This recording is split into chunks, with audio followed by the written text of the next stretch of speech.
Before we open the floors to questions, I'd like to turn things over to Coach Meyer for opening remarks. Well, thank you. Honored to be here and represent the Big Ten Conference and the great state of Ohio. Coach Peterson and I have been friends a long time.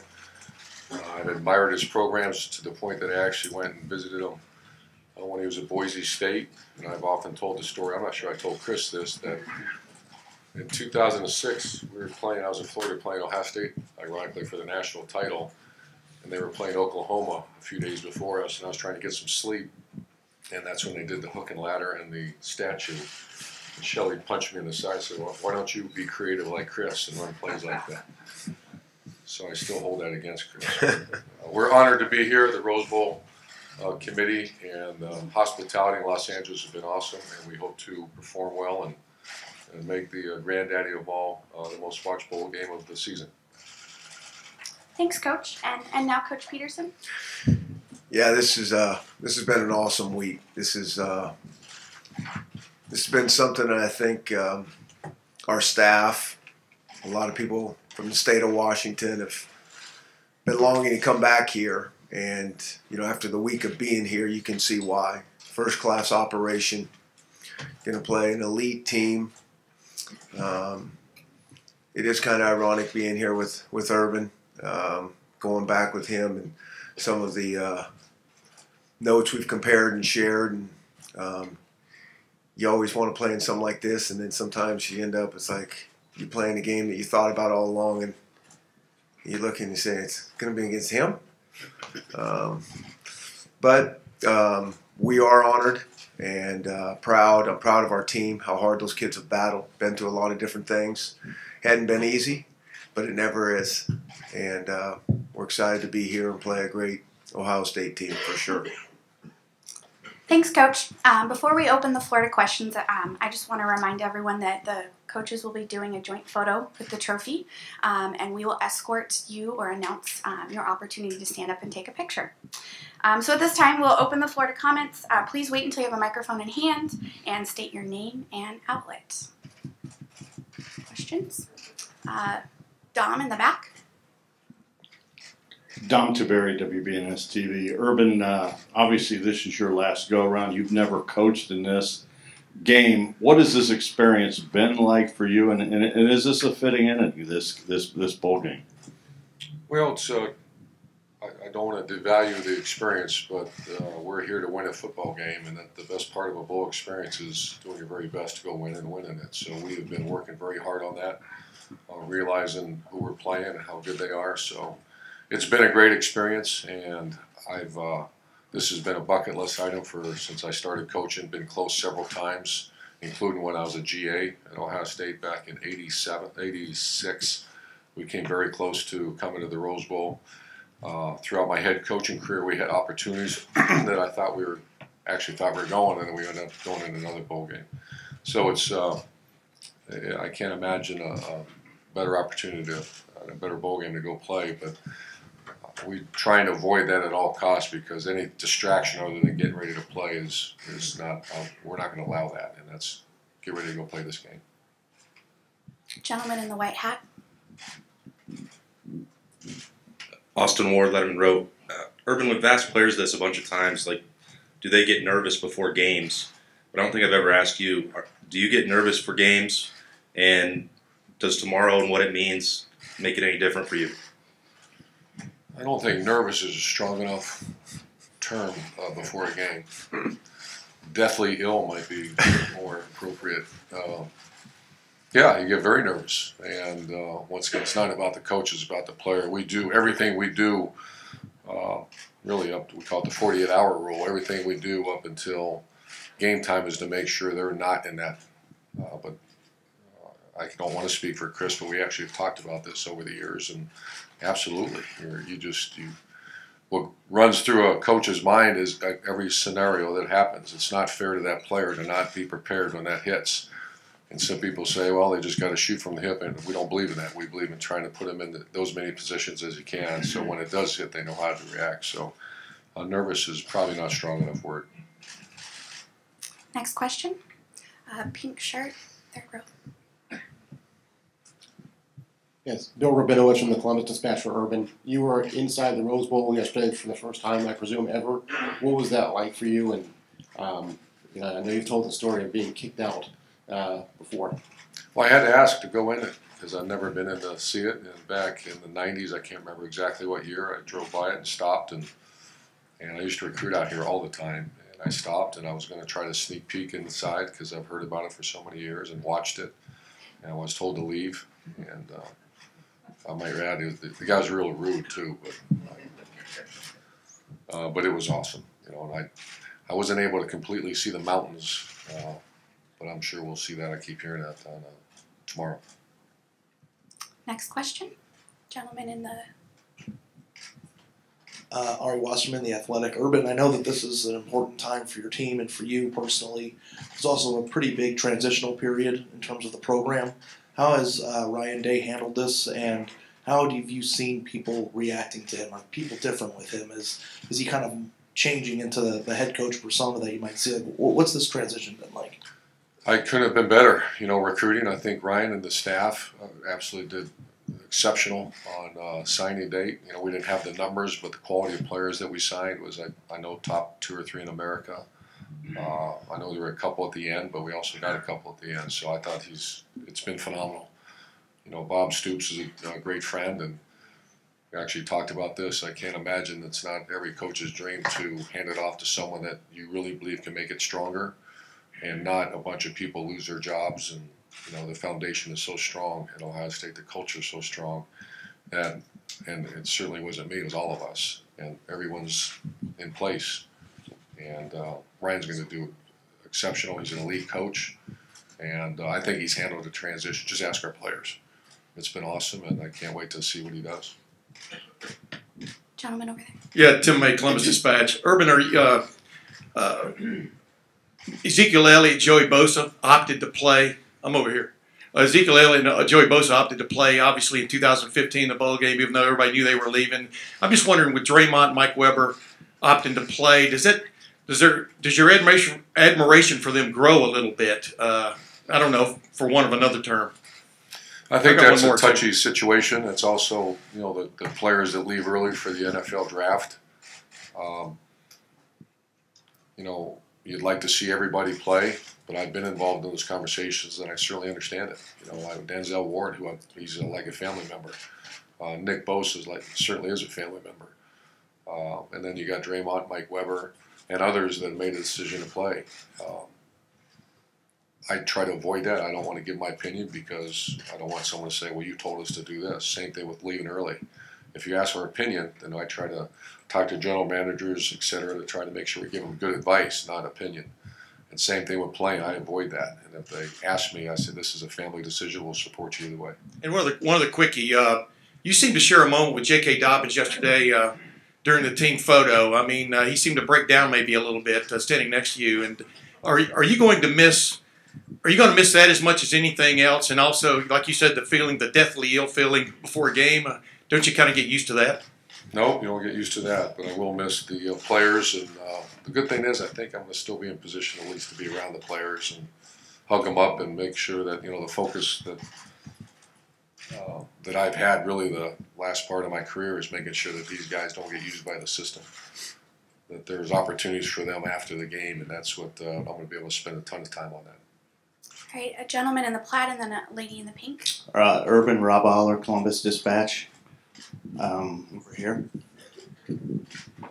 You said legacy is important to you to a certain point. Maybe at the top of that list is 7-0 against Michigan. Talking to players about how you handle that. Where did you learn, what's the key to that success, and how did you learn not to overemphasize it or underemphasize it? If you could speak to that. Yeah, that started, that's a great question. I'm glad you asked that because it means the world to us. Rivalry games, I hear people say that it's just a named faceless opponent, and that's not the approach we've taken. We worked that game 365. When I was the head coach of Bowling Green, we did that at the team up north called Toledo. When we went to Utah, we did a team down south to BYU. And then in Florida, you had 3 rivals. You had Georgia, Tennessee, and Florida State, and then also Miami. So you had 4 at times. And we That's not a game we work. That's something that our players know. And here we work that game 365. We've already been working it out here. How do we do that? Follow recruiting, follow everything they do, and we take time out of the off season, take time during spring practice. Every practice we work on that. During the summer training camp, Coach Mick calls it the Team Up North Day, and then every day during training camp we work on it. So it's that was the Woody Hayes mentality. That's really been everyone's mentality at Ohio State. Pink jacket. Michelle Ledka, Q13 Fox Seattle. Question for Coach Peterson. Coach, you've spoken openly about changing your preparations this year versus the last couple of years. How do you think that's gone in the last couple of weeks, and how do you think your players are handling getting ready for tomorrow? Well, we'll find out shortly. I think they practiced really hard. Certainly back in Seattle, we kind of just changed maybe the cycle of the practice schedule in terms of when we were going to go hard, when we were going to back off, and so that was a little bit different. But they practiced hard, they practiced well, and we're anxious to play. Gentleman in the white shirt. Yeah, Clay Hall, ABC6, Columbus to you both. Coach Meyer, you referenced the hook and ladder. Is there a way to prepare for what he might bring? And Coach Pete, do you have a couple of those ready? No. I'll let Chris answer first. I want to hear that. No, we don't. No. That's all I got. No, we have. We've worked on quite a bit, on special teams as well. We've been pretty good in kicking game. We just want to make sure that whenever a team has 3 weeks to prepare, and it's an excellent coach and coaching staff and great players, you got to work on it all, and we have. And I've been the thorn in the side of the defensive staff this week. Gentleman in the third row in the dark blue jacket. For Coach Peterson, this is Chris Egan from King 5 TV. Can you just talk a little bit about your senior class and how special they've been to the University of Washington and to football fans in the Northwest? Yeah, they've been awesome. They've certainly helped change our program, the foundation. It's kind of interesting because I think there's, one time there was like 10 of those guys that played as true freshmen. I don't know if they're still all with us. Some guys might have went to the NFL early and all those things, but they've just done it the way we've asked, and they've stayed really focused the whole time, and they've been great kids and been awesome to be around.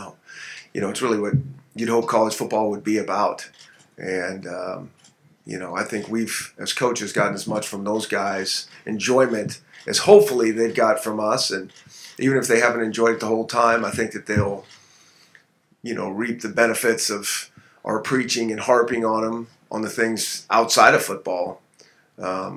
Certainly along with the things on football that we've talked about for years now. Gentleman in the fifth row with bright blue. Ray Stein, Columbus Dispatch. Coach Meyer, in the month or so since you announced your intentions to retire, there's been a lot of talk about your legacy, and I know you're preparing for a game and recruiting for the next level. You were doing that for the next seasons. Have you given any thought to how you are going to be perceived as you're done? Do you consider that at all? And if not, how would you like to be remembered, I guess, as a Ohio State football coach? Well, just out of respect for our players and where we're at, I think that's inappropriate for me to even spend time thinking about that, because I've asked our players to shut it down. There's girlfriends, families, uncles, everybody coming out to visit right now, and I've asked them to shut it down. There's been talk forcing people like our quarterback to make decisions about the NFL, and I've asked him to just shut it down until after this game. The question you asked, I'd be untruthful if I said that doesn't matter to me, because of course it does. And I think there'll be an appropriate time to have those conversations. Certainly not the day before or the week of or the 3 weeks prior to the biggest game of this team's year. So it does matter, but at the appropriate time, and that's certainly not now. Gentleman in the third row with the gray sweatshirt. Chris, Dave Softy-Mahler, KJR Radio Seattle. How much of a challenge is this week, honestly, what Coach Meyer just talked about with all the friends, family, parents, everyone coming down? How big of a circus, honestly, is this week to try and maintain and handle? It's kind of the same, it seems like, every year. The first few days of when you're on site feel pretty good. I mean, I think the guys are excited to be here. There's really not a ton of distractions going on. It's about last night, yesterday, when you really start to feel them, when the majority of the people show up, family, friends, and that can be really, really distracting to the guys. And that's where you get to the point where you're like, we just need to go play this game. Gentlemen in the 6th row in the plaid.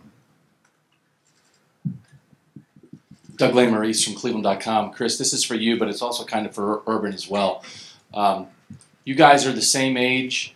I think you have the 2 highest active winning percentages in college football. Where you are right now, to get to this point, to be as successful as you both have been and be at these big-time programs, how much of it was luck? How much of it was circumstance? How much of it was hard work, the decisions you make of what you're going to do with your career? I know that's a great big question, but just here you are and you guys have done really well. How did you do it? Chris, if you could start with that. I think it's all those things. I don't think it's any one thing. You know, I think it's obviously starts with a lot of hard work, but there's no question you got to have some luck along the way. You know, we're both at 2 awesome places with tremendous foundations, administrations, people that want to really help you win. I mean, it doesn't matter, you know, how good of a coaching staff you have if you don't have the support underneath you to really help you do what you want to do. And that's the one thing I've learned throughout my career. I mean, you have to have a bunch of people around you that really are trying to, make this thing as successful as you are. You cannot do it with just a bunch of good players or a really good administration and not good enough players. I mean, it has to be the whole thing. And so I think, it's all those things you spoke about. Next question. Mark Wicker, Orange County Register. This is for Chris. Can you analyze the state of the Pac-12 right now? And I know you went to the college football playoff a couple years ago. Yeah, I don't know. I mean, there's been a lot of talk about all those things, and everybody's just trying to do the best they can and win the games. I think that's the analyzing of where these conferences are. Sometimes is cyclical. And I don't think the coaches think that much about it. They're just trying to do the best they can with the team that's put in front of you and put your best foot forward. Next question. Woman in the back corner. Thank you. Taylor Ashbrook, Buckeye Beat Report. This is kind of for both of you guys. I mean, you both were in the college football playoff just 2 years ago and had a chance to, meet up with each other in that national title game. And not only have you two not been back to the playoff, but the entire conferences for both of you guys have not been back to the playoff. Why do you think that is? And do you think there might be a systemic problem with the playoff that neither of your 2 conferences have been back in the past 2 years? I have strong opinions about all those things. I haven't had the time to really research it, and so I'm very cautious how I say those things. And we and I try to live under the premise that, BCD is blame, complain, and defend, and that's something we permeate through our program, is that don't lose a game then. It's very simple. You want to get to the playoff, don't lose a game. Now, is there other problems on schedule strength? Some teams playing 9 league games, some teams not. A variety of things, but that's not a conversation within our team. It's really not a conversation anywhere. Maybe our athletic director and I have, in passing chat about it, but no one's ever really asked my opinion in that room, the committee room, and I don't imagine they will. I think they're faced with an extremely tough decision. And we've been on the bubble every year, and one time we got in 14, and was it 16 we got in, and then the last 2 years we did not after winning our conference. So they have very strong opinions, but just not educated enough on everything that goes on. I would like them to review again what are the principles to get you in. What is it, that terrible loss, which we've had some bad losses, and that's our fault. It's don't lose a game and you're in the playoff. I agree. That's easier said than done. But that's, when we were back at Boise, that's how it was. We just, for us to get, there was no playoffs then, but it was to get to a BCS game. And, if you don't lose, we just always felt if you take care of your own business, it's going to work out how it's supposed to. And that's kind of even how we said it. It's going to work out how it's supposed to, and it kind of always did. And, it's a little bit harder to win all your games. I mean, it really is. I mean, to have the kids having their A game every Saturday is really hard to do in the competitive environment that we all play in. And, for those teams that can do it, then, they need to go to that playoff. And then there's going to be some teams that are right there. They're probably just as deserving. And you got to make subjective decisions on who goes. And, that can be hard. Third row on the left in the black hat. Thank you. Urban, what moment would you describe as your highlight leading up to this bowl game? One moment? I want a good story. I'm sorry? I want a good story. I think everybody knows the moment, and that was in Columbus around Thanksgiving time, that big win, and see our players play at that level. And the seriousness, the respect we have for the rival, our opponent. I mean, it was an awesome week. And I had a good feeling about that game just because of the leadership on our team. And to see those players play like that, that was without doubt the best moment. Do you have an update on Thayer Mumford's status? That's a game time decision. Yeah. Gentleman in the back in the plaid. Is that me? Sure. Chris, again, just having played in this stadium this year versus UCLA, does that give you any insight at all, any kind of advantage whatsoever, you think, tomorrow in this game? Does that mean anything tomorrow? I don't think so. I mean, it's, I think when you pack it with the passion that'll be in there tomorrow and, certainly the opponent you're playing, I mean, it's, feels like you're in a different place in a lot of different ways. Yeah. Next question. Urban, Doug Maurice. Ohio State's 85-9 in your tenure. You've been the best program in the Big Ten. You won a national title. You know all the great things that have happened at Ohio State. But as we sit here today, Alabama and Clemson are getting ready to play for the third time in 4 years in the national championship game. This isn't a playoff question about the losses or anything that kept you out, but as you get ready to hand this program over to Ryan Day, is there anything in the program that you think is, we just need to be a little bit better at that to be at that Alabama-Clemson level? Or do you feel like, you know what, we are at that level, we're as good as those teams, we just haven't quite made the playoff lately? Ryan and I have spoke of that. What is the weaknesses of the program? Because Ohio State's and Washington's, they hire coaches and give you the support to go do that. And I don't want to say we failed because that's a really, really tough word, but we have. And you can't lose that one game. And like Chris said, that is, go ahead. I told at the press conference with Ryan Day, here's your job. You beat the rival. Every other game you have to win as well. Every player has to get drafted in the first 2 rounds. No off-the-field issues. And never lose to that rival. And then, by the way, your classroom, you're dealing with 31 ACTs on the average. And I looked at him, I said, go get it, Tiger. That's what it is. But that's what, I tell our players, I think this really good conversation is that there's no one forced Chris Peterson to go to Washington. And those players, those great players he has, they understand that. And anytime I see someone like, man, this is, no, it's not. This is, you made a choice to come here. And this is a place of excellence. Well, we had a great year at 12-1, yeah, but we missed the ultimate prize. That doesn't mean we make everything so miserable around there. We thank them because they really gave great effort, but we're not embarrassed to say that we are at one of those programs that should be there. Next question in the back corner. All right, Coach Peterson, Lars Hansen from Routes.com. You brought in a couple of former players from Washington this week for the Rose Bowl. What did that mean to you to have them talk to the team, and just what did you glean from them and their talk to the team? No, there's some players down here, but we haven't had any of them talking to the team or anything like that. There's a function, I think, for some of the players that have played in the Rose Bowl and Husky legend type situations. So yeah. what does it mean to have all those players down here and just all of the former Huskies coming Oh, back yeah. for this game? Yeah. Well, I think it's great. I think there's some great former Ohio State players here. I mean, it's just that's the nature of this bowl game. Both these programs grew up with this being the pinnacle of the season, and it's changed a little bit, with the playoff system now. But if you're not going to be in that, I mean, what other bowl is there to be at? I mean, this is it. This is the history, the tradition, the respect that, I mean, this is what college football is all about. One last question. Joe Rabinowitz again from the Columbus Dispatch for Urban. When you took this job 7 years ago, you had already won 2 national championships. Ohio State was Ohio State. When you look back at your 7 years here, what are you happy with, or what are you happy with what the program has achieved? Has this experience been everything you want it to be?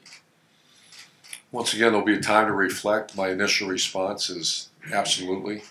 This was never a job. This was very personal. Growing up a few hours from Ohio State, being a Buckeye as far back as I remember. I operated every day with a little bit of sense of fear because I never want to let people down, exclude the former great players that I idolized growing up, a state that I love, will always love, and a university that I've been passionate about since the day as far back as I can remember. So it has not been perfect, but to say that we worked, you can't tap us on the shoulder and say, well, you just need to work a little bit harder, and there has been some great success. But yeah, I'm very pleased.